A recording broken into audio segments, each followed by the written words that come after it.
नमस्कार, आप देख रहे हैं भारत टाइम्स न्यूज।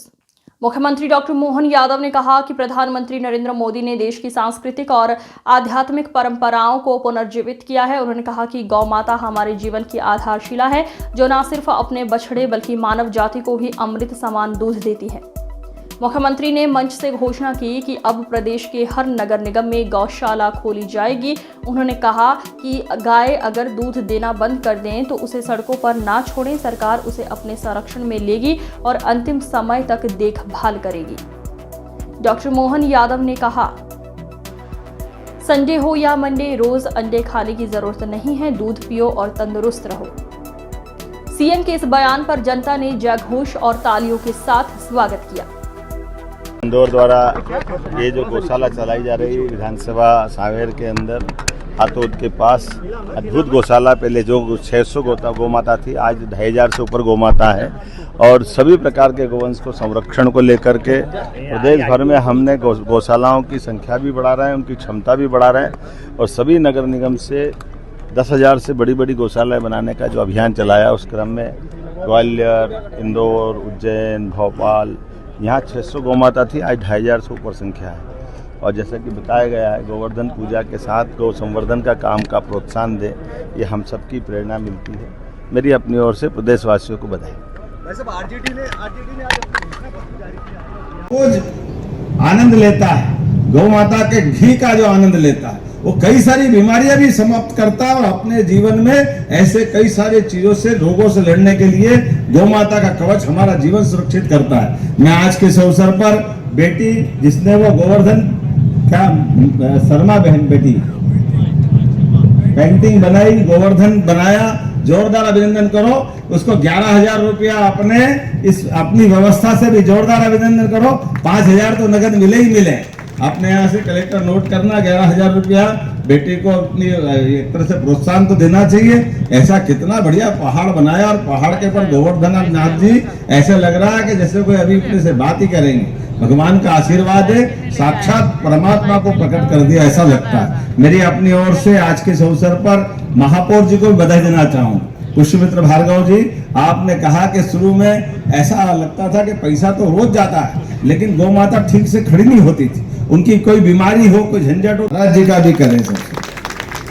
हमारे अपने सबके वरिष्ठ और स्थानीय शासन के मंत्री, हमारे बड़े भैया माननीय कैलाश जी विजयवर्गीय जी, जोरदार अभिनंदन कैलाश जी, वह सबके लिए। कितना सुखद संयोग है, जहां अच्युतानंद अर्थात भगवान कृष्ण का काल और भाई साहब का नाम कैलाश और यह गोवर्धन पर्वत, परमात्मा की दया से ये कई प्रकृति की लीलाओं के ये अद्भुत स्थान है, जिनमें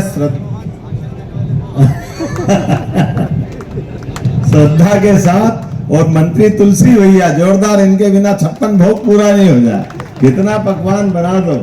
लेकिन और ये इधर शंकर भगवान, ये भी जोरदार संयोग है, जोरदार अभिनंदन करो भोलेनाथ की। कई स्वरूप में हमारे भोलेनाथ यहाँ मौजूद है। मैं आज के इस अवसर पर माननीय विधायक गोलू शुक्ला जी, माननीय सांसद कविता बहन जी, माननीय महापौर पुष्यमित्र भार्गव जी, मधु भैया जी, माननीय विधायक गोलू शुक्ला जी तो बोल ही दिया।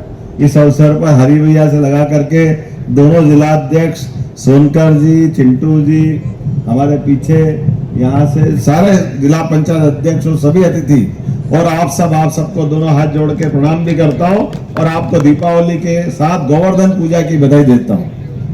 हमारे लिए परमात्मा की दया से ये यशस्वी प्रधानमंत्री श्रीमान नरेंद्र मोदी जी का जोरदार अभिनंदन करें, दोनों हाथ ऊपर करके जोरदार ताली बजा कर, जिनके नेतृत्व में जीवन के सब क्षेत्रों में कोई क्षेत्र खाली नहीं, लेकिन सनातन संस्कृति को लेकर भी, सांस्कृतिक धारा को बहाने के लिए माननीय नरेंद्र मोदी जी ने कितने प्रकार से प्रयास किए। हम सबके लिए सौभाग्य की बात है, आज वो जब स्वदेशी की बात कर रहे हैं, तो स्वदेशी का मतलब हमारी वो पुरातन प्राचीन सारी मान्यताओं के आधार पर वो सारे गौरव के क्षण, जब हम पुराने और प्राचीन मान्यता के गौरव के क्षण ढूंढेंगे, तो गौ माता से बढ़कर के हमारा प्रारंभ का स्थान कोई नहीं मिलेगा। हम सबका सौभाग्य है हमारी माँ से हमारा जन्म हमारे माता पिता के आशीर्वाद परमात्मा की कृपा से, लेकिन सच में हमारा अपने जन्म को सार्थक करने के लिए एक माँ परमात्मा ने पहले से हमारे बीच पहुंचा दी है, जो अपने बच्चों का भी लालन पालन करती है और हमारे लिए भी अपना अमृत देती है। जोरदार अभिनंदन गौ माता के लिए करें, जिनके रोम रोम से सदैव मानव जाति के लिए आशीर्वाद की वर्षा हो। उनका रोम रोम सदैव हमारे पे अवलंबित है।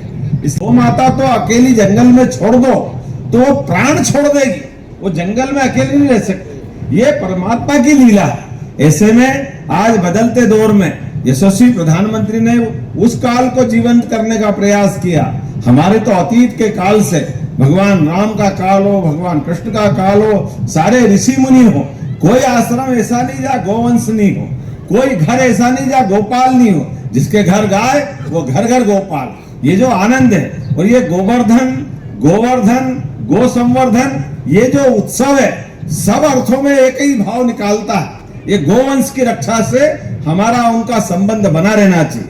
गोवंश और मनुष्य वंश ये अलग अलग हो ही नहीं सकता, ये परस्पर एक दूसरे पे निर्भर है।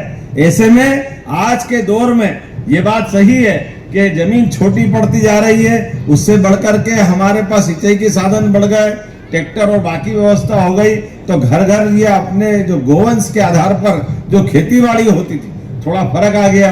फर्क तो ऐसा भी आ गया कि घर की पहली गाय की रोटी अब निकलती कि नहीं निकलती पता नहीं चलता। नहीं तो पहले हमारे घर के अंदर पहली रोटी निकाल करके अगर गौ माता को नहीं दो और आखिरी काल भैरव के अपने प्रतिरूप हमारे अपने स्वान को नहीं दो, तब तक बात नहीं बनती। सबके लिए जियो और जीने दो की जो भावना अपनी सनातन संस्कृति की है कि जितने भी जीव चराचर जगत में है सबकी चिंता करना, और इनके साथ त्योहार भी बना दी।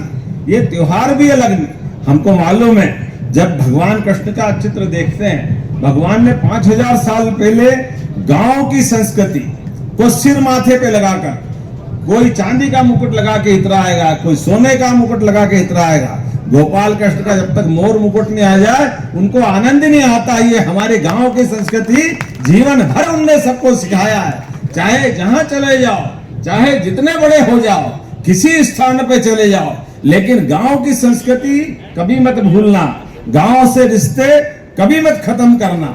ये हमारे महात्मा गांधी जी के शब्दों में कि सच्चा भारत गांव में बसता है और गांव स्वावलंबी होते हैं हमारी इन सारी व्यवस्थाओं से। इसलिए प्रत्येक तीज त्योहार इसी प्रकार आनंद के साथ मनना चाहिए। कैलाश जी भाई साहब ने सही कहा कि हमारी ये जो गौशालाओं के माध्यम से गोवर्धन पूजा, ये गोवर्धन पूजा है, गो संवर्धन है और गोवर्धन भी है। आज खेती के अंदर जिस प्रकार से रासायनिक खादों का उपयोग हो रहा है और उसके माध्यम से क्या होता है बताने की जरूरत नहीं। जब देखो तब यूरिया, एनपीके, 12-32-16, डीएपी इनकी मात्रा बढ़ती जा रही।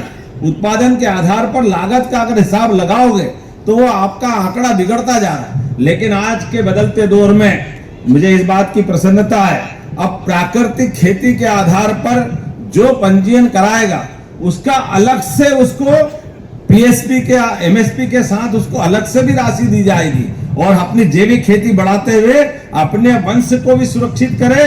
चराचर जगत में जो आपके यहाँ से अन्न ले जाए उसकी आप बताने की जरूरत नहीं कि प्राकृतिक खेती का क्या फायदा है, सबके जीवन में बदलाव आने वाला। और यहाँ तो गौमूत्र से भी चिकित्सा की बात आई। गौमूत्र से चिकित्सा, गोबर से प्राकृतिक खाद, गोबर के दिए, मिट्टी की प्रतिमा जैसी गोबर की प्रतिमा, कितने प्रकार के उपयोग चालू हो गए। लोग तो कहते कि परमाणु का खतरा भी अगर आ रहा है और घर गोबर से लिपा हुआ है तो वहां परमाणु विकिरण भी खत्म हो जाता है। कितने कितने प्रकार से परमात्मा ने ये गोमाता के माध्यम से हमारे आसपास ये रहस्य दिए हैं। आज बोलने की थोड़ी सी समस्या है, थोड़ा समय कम है, लेकिन ये मैं फिर अपनी सरकार के माध्यम से अपने सारे मंत्रियों को बधाई देना चाहूंगा। हमने शपथ लेने के बाद एक निर्णय लिया। वो निर्णय ये लिया कि पहले नगर निगम खिड़क रखती थी जिसको पिंजरा पोल भी कहते थे, और पिंजरा पोल का मतलब कहीं इधर उधर कहीं आवारा पशु मिले और आवारा पशु को बंद कर दो और वो जब तक छुड़ाने नहीं आए तब तक वो अपने आप बंद रहता था। छुड़ाने वाले को पैसे देकर ले जाना पड़ता था और कई बार इसमें संकट भी होता था। धीरे धीरे वो अपने जैसे खेत कम होते गए, बाहर छोड़ दिया, गौ माता आवारा घूम रही है, कोई प्लास्टिक खा रही है, कोई गंदा खा रही है, क्या क्या होता बताने की जरूरत नहीं। लेकिन हमने तय कर दिया ये पिंजरा पोल शब्द ही सरकार के माध्यम से गायब कर दो। कोई पिंजरा पोल नहीं चलाएगा नगर निगम, सब गौशाला चलाएंगे पूरे प्रदेश के अंदर। जोरदार अभिनंदन करो अपने इस पवित्र संकल्प के लिए।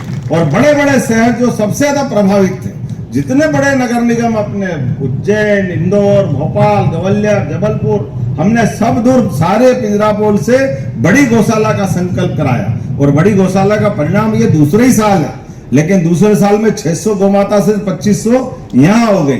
और कितना अच्छा आनंद आ रहा है कि अभी आते ही दूध पिला करके स्वागत कराया। जोरदार अभिनंदन करो। इतना गौमाता का सुंदर मधुर दूध था, मजा आ गया। और अभी तो आपने महाराज जी ने कहा कि मलाई और रबड़ी और अभी भाई साहब ने रसगुल्ला, ऐसा लग रहा है भाषण बंद करो पहले खाना चालू करो।